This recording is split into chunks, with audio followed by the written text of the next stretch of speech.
The rain tapped impatiently against the stained glass windows as I waited for my cue behind the heavy burgundy curtain. I was sweating under my graduation gown, palms damp, fingers trembling around the folded sheet of paper that was meant to be my speech. I had practiced it over and over, the sentences rolling confidently off my tongue in my bedroom, words dancing and fearless, a testament to a future that I could see so vividly it might as well have been already lived. I wanted to paint the possibilities, to make the room feel the colors I saw whenever I dreamed of data as art. But as I stepped out into the evening light flooding the old hall, the room stilled, and the air quivered with something sharp. It was the third Saturday in June, and Colegio San Esteban was packed with parents, siblings, neighbors, faces I'd seen around our Madrid neighborhood my whole life. My mother sat in the front row, pressed lips, eyes set like stones. She was caught somewhere between expectation and disappointment, always wanting something safer, something less strange for me. The headmaster, Don Rafael, handed me the microphone. "Here is our valedictorian, Julian Morales," he intoned, voice grave. I steadied myself and stared out over the sea of familiar faces.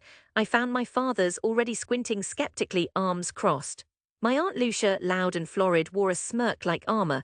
I felt the weight of every history, every warning about ambition. I reminded myself that courage mattered, that ideas could move the world, and I started to speak, voice cracking but gaining strength as I said, "We are the stories we tell, but also the patterns we find, the beauty in what we measure." It was less than a minute before someone snickered. I heard it ripple down the right-hand side, where the families of my classmates sat. I ignored it, pressing on, telling them how I wanted to explore Madrid's flows of life, city rhythms made visible. "I want to turn data into art," I managed, "to show the invisible shapes of our lives." My cousin Diego, 2 grades above me and universally adored, stage whispered just loudly enough for all to hear, "So you want to draw graphs? That's your big dream." The laughter was sudden and sharp, a pinprick acute and cold. For a second the floor felt unstable under me and my voice wobbled toward silence. I saw the headmaster motioning, uneasy now with the mood in the hall, and I lost the thread of the next sentence. I stood with nothing but my own trembling hands and stared into a room that no longer wanted me to speak. Embarrassment and defiance tightened inside me, 2 hands fighting over the same rope. I forced myself to finish the sentence, voice low but certain. "I believe art and truth are not separate. If you'll let me, I'd like to try." There was polite applause, scattered and thin. I saw my mother look away, shoulders stiffening as if bracing herself for disappointment. The microphone was whisked from my hand. I shuffled off stage, the heat in my face burning brighter than the summer outside. That day, after the speeches, while families snapped photos, my uncle Mateo put his arm around my shoulder. "Jesus Julian," he said, smiling as if trying to soften the blow, "there's always a place for normal jobs, Chico. Maybe study something you can use." Later at dinner, even my sisters joined in, nudging each other when I tried to talk about my plans. "How's Julian's imaginary paintings going?" one of them said, her eyes playful but dismissive. "How does one make art from numbers anyway?" My father only muttered, "Basta," making it clear I'd talked enough. The room turned to football, gossip, politics, anything but dreams that sounded absurd. The feeling that I'd made a terrible mistake wrapped around my ribs and squeezed. But I inhaled, gathered what scraps of courage I could, and promised myself I would leave Madrid soon. I would find a city where dreams were not orphaned at birth. 2 months later, I was gone. I took the cheapest flight to Berlin with a small suitcase, my battered laptop, and €300 my abuela had slipped me in secret. I think about her sometimes, the way she kissed my forehead and didn't say good luck, just "Hazlo bien, do it well." That was enough. Berlin was cold in the autumn, grey-skied and sprawling, but it offered a kind of anonymity I'd never known before. I moved into a shared flat in Kreuzberg with 3 other students, none of whom spoke Spanish. I worked odd jobs, dishwasher for a Turkish bistro, dog walker for a chain-smoking Aussie woman, part-time library assistant at the university. I barely scraped by, counting every coin before walking into the Aldi skipping trains when my ticket money ran out. But at night or on weekends stolen from exhaustion, I retreated to my laptop and wrote code. I built intricate visualizations of weather and traffic using open-source data from the city. I painted lines to show the pulse of the subway, spun rainfall into soft blue spirals, mapped the footfalls of 1,000 Berliners across the seasons. The world looked different to me, alive in layers beneath the surface, patterns singing if you listened. When I shared the images online, at first no one noticed.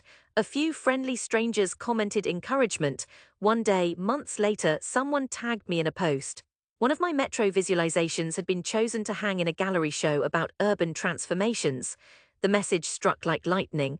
When I showed up for the opening, I lingered in the corner, watching silently as people paused before my work, tilting their heads, squinting, then smiling as recognition bloomed on their faces.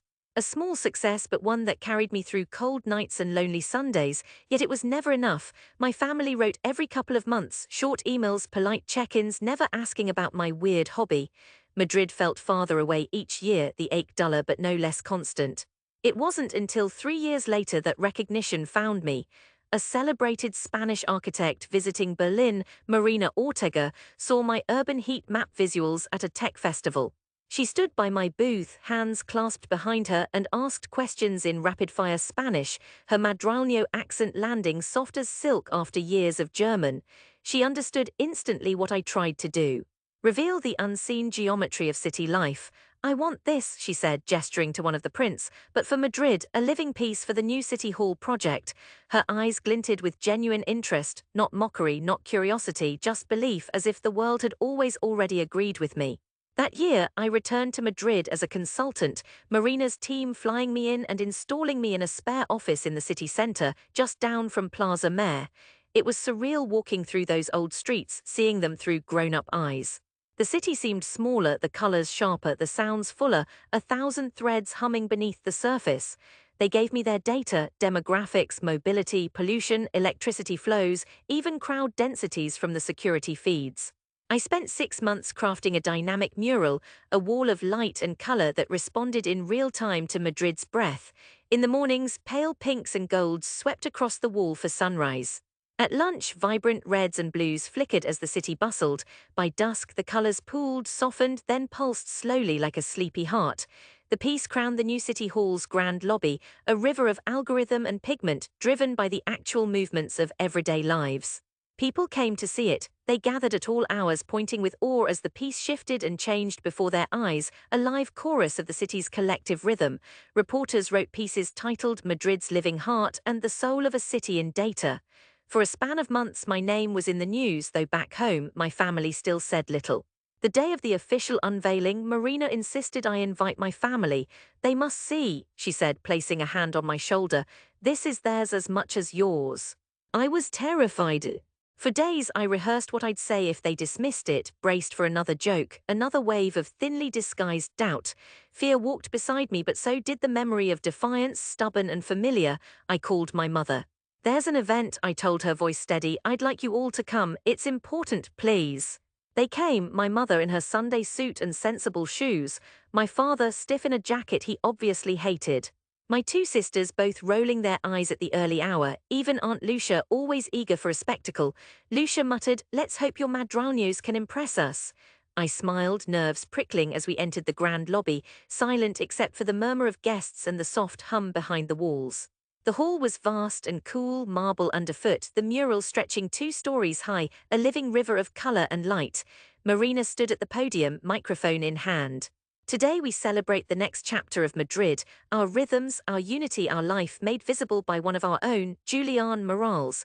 Please join me in welcoming him home. All around, applause swelled, warm and earnest. My father's hands remained still in his lap, but his eyes followed as I stepped up. The lights fell and the mural blossomed, colors blooming with the city outside. At first my family just watched, unsure. Then the mural flickered, shifting in response to a wave of cyclists near Gran Via. Tiny blue ripples spread outward, fireworks in miniature, in sync with the data streaming from the city sensors. Children gasped. My sisters leaned closer, whispering, Did you do that? Yes, I told them, voice hushed, tears unexpected in my eyes. It's Madrid right now.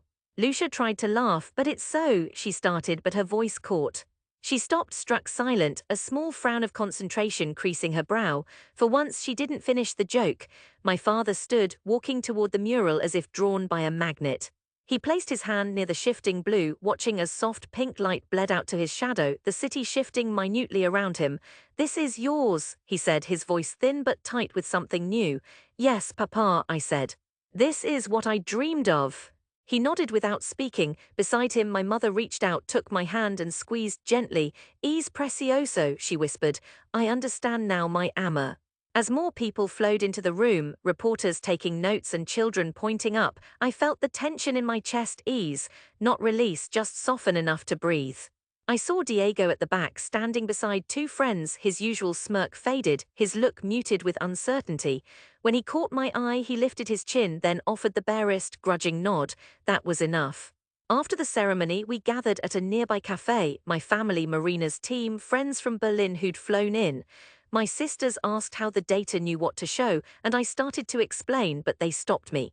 "Just tell it like a story," Anna said, smiling. "Tell us what Madrid feels like from your eyes." So I did. I told them about night and noise, about the ebb and flow of the city's pulse, about finding my own place in its shifting rhythm.